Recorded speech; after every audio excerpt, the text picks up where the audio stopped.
अस्सलाम वालेकुम मोअज़्ज़िज़ तलबा व तालिबात। मेरा नाम सैयद कमर अब्बास है। मोअज़्ज़िज़ तलबा व तालिबात, आज हम कार्डियोवैस्कुलर बीमारियों के बारे में जानेंगे। तो आइए चलते हैं ग्लास बोर्ड की जानिब। कार्डियोवैस्कुलर बीमारियाँ कौन-सी बीमारियाँ होती हैं? ऐसी बीमारियाँ जिनका ताल्लुक दिल और ब्लड वेसल से है। वो वाली बीमारियाँ जो दिल और ब्लड वेसल्स को मुतासिर करती हैं। ऐसी बीमारियों को हम कार्डियोवैस्कुलर बीमारियाँ कहते हैं। तो पहले हम इनकी तारीफ लिख लें। ऐसी बीमारियां जो दिल और ब्लड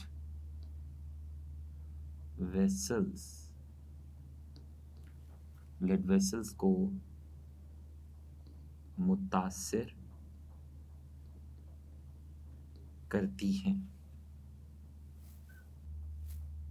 उन्हें कार्डियोवैस्कुलर बीमारियां कहते हैं। इन बीमारियों के दौरान दिल या ब्लड वेसल्स में खराबियां पैदा हो सकती हैं। दिल या ब्लड वेसल्स का जो फेल है वो मुतासर हो सकता है। तो कार्डियोवैस्कुलर बीमारियां ऐसी बीमारियां जिनका ताल्लुक दिल और खून की नालियों या ब्लड वेसल से है। इन बीमारियों की वजूहात क्या हैं? आखिर क्यों लोगों को दिल और खून की नालियों या ब्लड वेसल्स की बीमारियां होती हैं? वजूहात, सबसे पहली वजह वो है ज्यादा उम्र।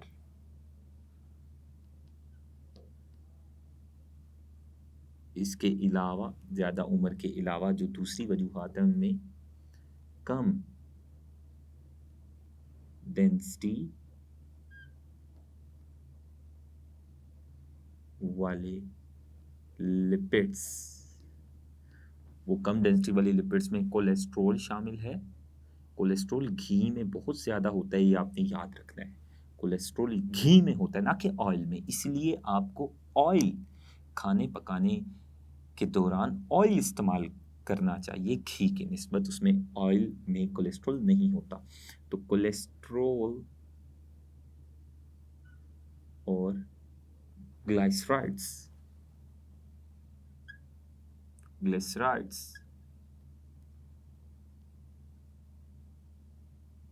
ये कम डेंसिटी वाले लिपिड्स हैं। अगर ये ज़्यादा हो जाएंगे हमारे खून में तो हमें दिल और ब्लड वेसल्स की बीमारियां हो सकती हैं। तो कम डेंसिटी वाले लिपिड्स का ज़्यादा हो जाना हमारे जिस्म में, ये भी कार्डियोवैस्कुलर बीमारियों की एक वजह है। इसके अलावा मोटापा, डायबिटीज़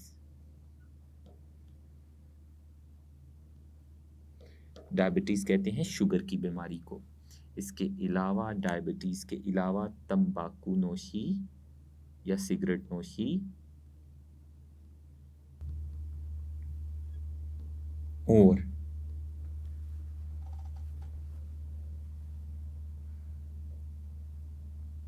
तर्ज ज़िंदगी कुछ ना करने वाला तर्ज ज़िंदगी, ऐसा तर्ज ज़िंदगी जिसमें इंसान कुछ भी नहीं करता, कोई काम नहीं करता, बैठा रहता है। तो ये कुछ वजूहात हैं जिनकी वजह से कार्डियोवैस्कुलर बीमारियां यानी दिल और खून की नालियों यानी ब्लड वेसल्स की बीमारियां हो सकती हैं। कार्डियोवैस्कुलर बीमारियां ना सिर्फ तरक्की याफ्ता ममालिक में लोगों की गैर हादसाती अचानक मौत की बड़ी वजह है, बल्कि तरक्की पजीर ममालिक में भी ये वाली जो बीमारियां हैं ये लोगों में अचानक गैर हादसाती अमवात की सबसे बड़ी वजह है। इनकी दो इकसाम हम पढ़ेंगे कार्डियोवैस्कुलर बीमारियों की। एक है खून की नालियों या ब्लड वेसल्स की बीमारियां और दूसरी है दिल की बीमारी।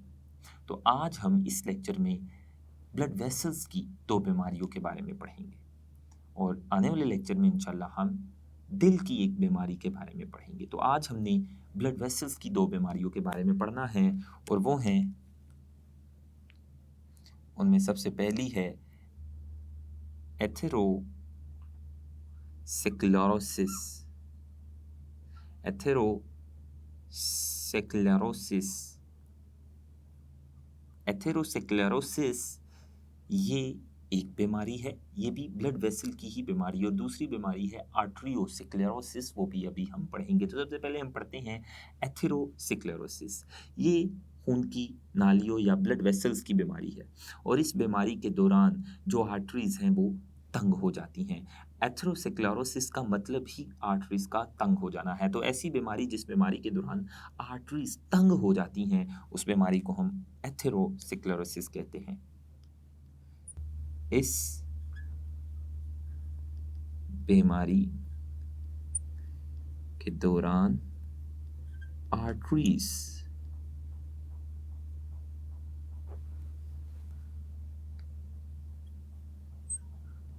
तंग हो जाती हैं।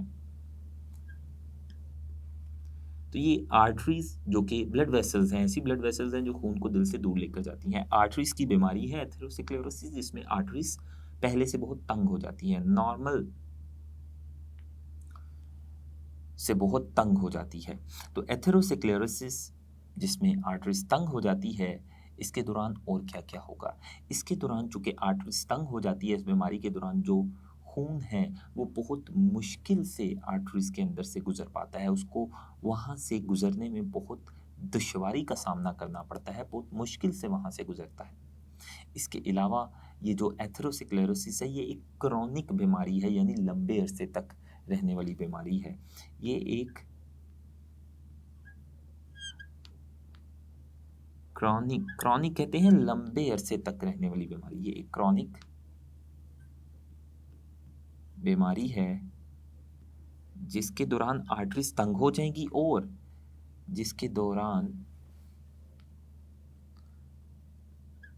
आर्टरीज मुनासिब तंग होने की वजह से मुनासिब तरीके से मजीद खुल और सिकुड़ नहीं सकती, क्योंकि वो तंग हो जाती हैं। तो ऐसी बीमारी जिसमें आर्टरीज बहुत तंग हो जाती हैं नॉर्मल से, और वो फिर मुनासिब तरीके से मजीद खुल या सिकुड़ नहीं सकती, इसे एथेरोस्क्लेरोसिस कहते हैं। और ये क्रॉनिक बीमारी है, काफ़ी लंबे अरसे तक रहती है। और इस बीमारी के दौरान आर्टरी के अंदर जो फैटी मटेरियल्स हैं वो जमा होना शुरू हो जाते हैं, जैसा कि कोलेस्ट्रॉल और फाइब्रिन वगैरह। ये एथेरोस्क्लेरोसिस के दौरान जो कि तंग हो चुकी होती हैं आर्टरीज इस बीमारी के दौरान, और इसी बीमारी के दौरान आर्टरीज के अंदर फैटी मटेरियल्स, जो चर्बी वाले मादे हैं, वो जमा होना शुरू हो जाते हैं। इस बीमारी में आर्टरीज के अंदर फैटी मटेरियल्स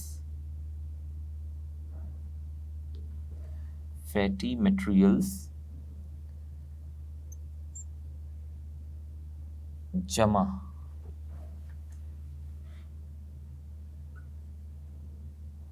होना शुरू हो जाते हैं।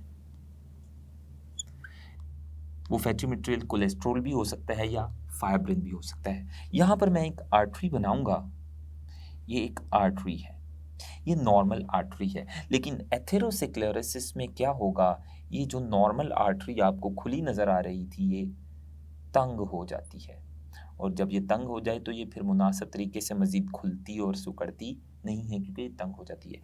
इसी एथेरोस्क्लेरोसिस के दौरान इस आर्टरी के अंदर फैटी मटेरियल इकट्ठे होना शुरू हो जाते हैं, और एथेरोस्क्लेरोसिस के दौरान ही इस आर्टरी से जो खून है वो बहुत मुश्किल से गुजरता है, और इस आर्टरी में फैटी मटेरियल जैसा कि कोलेस्ट्रॉल वो जमा होना शुरू हो जाएगा, और कोलेस्ट्रॉल की काफ़ी तहें चिपक जाती हैं आर्टरी के अंदर। जैसा कि ये सब्ज रंग का कोलेस्ट्रॉल है, ये इसकी एक तह है, ये दूसरी तह है, ये तीसरी तह है, और ये चौथी तह है। तो आप देख सकते हैं ये कोलेस्ट्रॉल की कई तहें आर्टरी के अंदर एक दूसरे के साथ चिपक गई हैं, और ये जो कोलेस्ट्रॉल की कई तहों के एक दूसरे के साथ चिपकने से आर्टरी के अंदर ये जो मादा बना है काफ़ी मोटा, इसे प्लाक कहते हैं।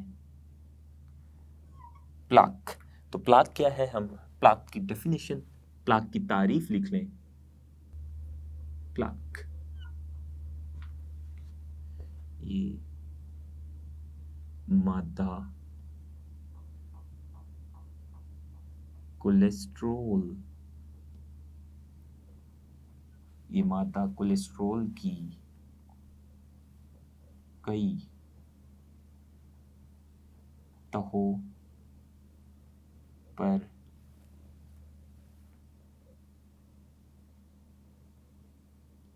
मुश्तमिल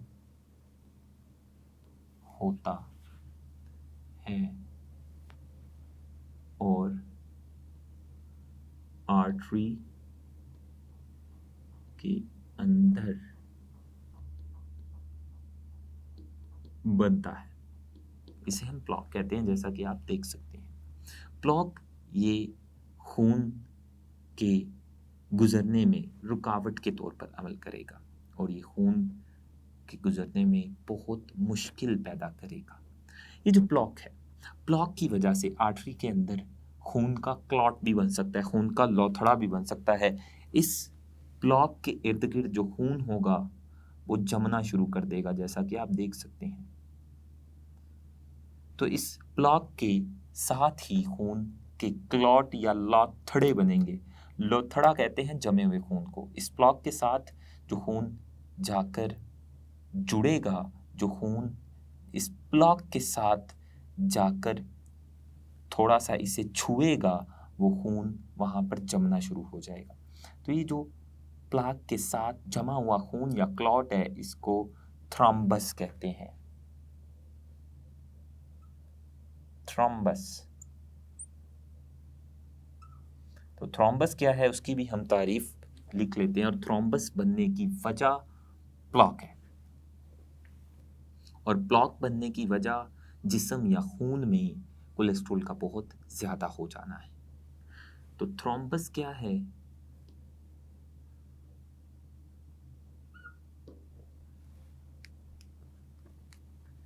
ये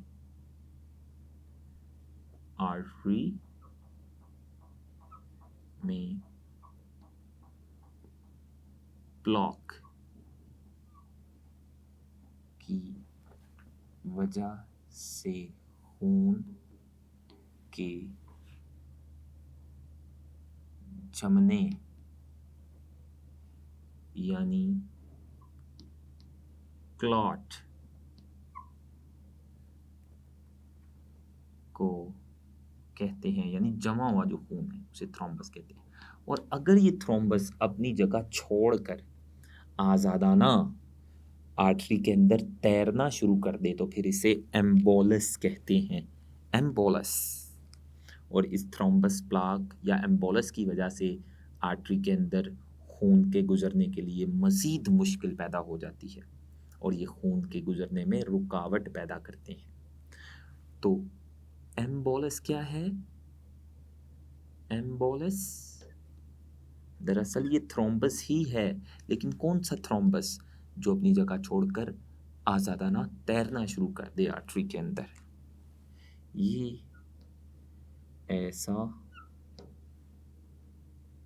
थ्रोम्बस है, ये ऐसा थ्रोम्बस है जो आर्टरी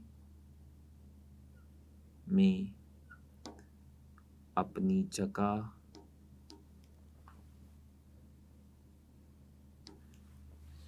छोड़ कर आज़ादाना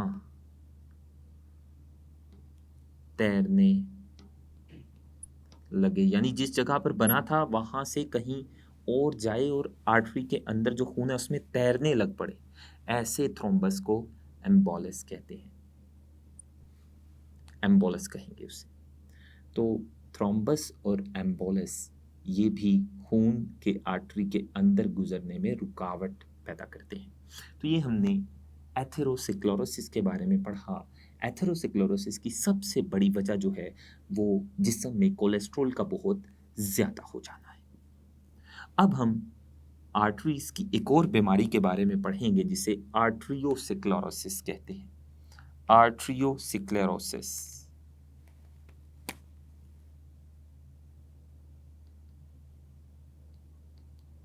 आर्टेरियो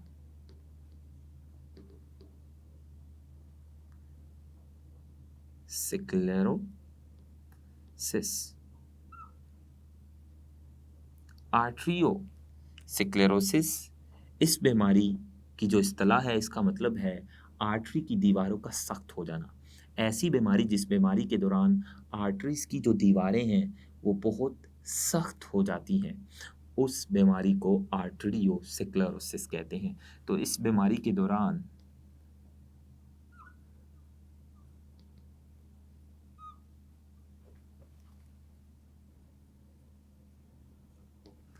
आर्टरीज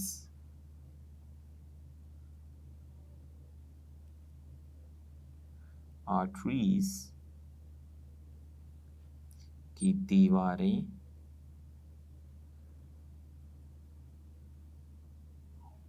बहुत सख्त हो जाती हैं। तो ऐसी बीमारी जिस बीमारी के दौरान आर्टरीज की दीवारें बहुत सख्त हो जाएं, ऐसी बीमारी को हम आर्ट्रियोस्क्लेरोसिस कहते हैं। और इसकी वजह एथेरोस्क्लेरोसिस का शदीद हो जाना है। जब एथेरोस्क्लेरोसिस लंबे अरसे तक रहती है और शदीद हालत में रहती है तो आर्ट्रियोस्क्लेरोसिस हो सकती है। और आर्ट्रियोस्क्लेरोसिस का हमने मतलब पढ़ा कि इस बीमारी के दौरान आर्टरीज की जो दीवारें हैं बहुत सख्त हो जाती है और वो इस वजह से कि आर्टरीज की दीवारों में कैल्शियम बहुत ज़्यादा हो जाता है। ये दीवारों आर्टरी की दीवारों में कैल्शियम के ज़्यादा हो जाने की वजह से होती है। और एथेरोस्क्लेरोसिस की वजह से भी, एथेरोस्क्लेरोसिस जब लंबे अरसे तक रहती है और शदीद हालत में रहती है तो तब भी ये खराबी पैदा हो सकती है आर्ट्रियोस्क्लेरोसिस। हम जानते हैं कि कैल्शियम जिस चीज़ में भी जमा होता है, ये ज़्यादा होता है, वो चीज़ सख्त हो जाती है। तो जब आर्टरीज की दीवारों में कैल्शियम बहुत ज़्यादा हो जाएगा तो वो सख्त हो जाएंगी और ऐसी बीमारी को आर्ट्रियोस्क्लेरोसिस कहते हैं। मोअज़्ज़िज़ तलबा व तालिबात, आज हमने पढ़ा कि कार्डियोवैस्कुलर बीमारियां क्या हैं, यानी ऐसी बीमारियां जो दिल और ब्लड वेसल्स को मुतासिर करती हैं और उनकी वजूहात भी पढ़ी। इसके साथ ही हमने आज एथेरोस्क्लेरोसिस और आर्ट्रियोस्क्लेरोसिस की भी तफसील जानी और ये दोनों आर्टरीज की बीमारियां हैं। एथेरोस्क्लेरोसिस में आर्टरीज तंग हो जाती है, उनके अंदर कोलेस्ट्रॉल जमा होकर तहे बनाता है जिसकी वजह से प्लॉक, थ्रोम्बस और एम्बोलस बनता है जो आर्टरी से खून के गुजरने के लिए रुकावट बन जाते हैं। और आज ही हमने आर्ट्रियोस्क्लेरोसिस पढ़ा जिसमें आर्टरीज की जो दीवारें हैं वो काफ़ी सख्त हो जाती हैं। इंशाल्लाह आने वाले लेक्चर में हम हार्ट अटैक या मायोकार्डियल इन्फेक्शन के बारे में जानेंगे। तब तक के लिए अल्लाह हाफिज़।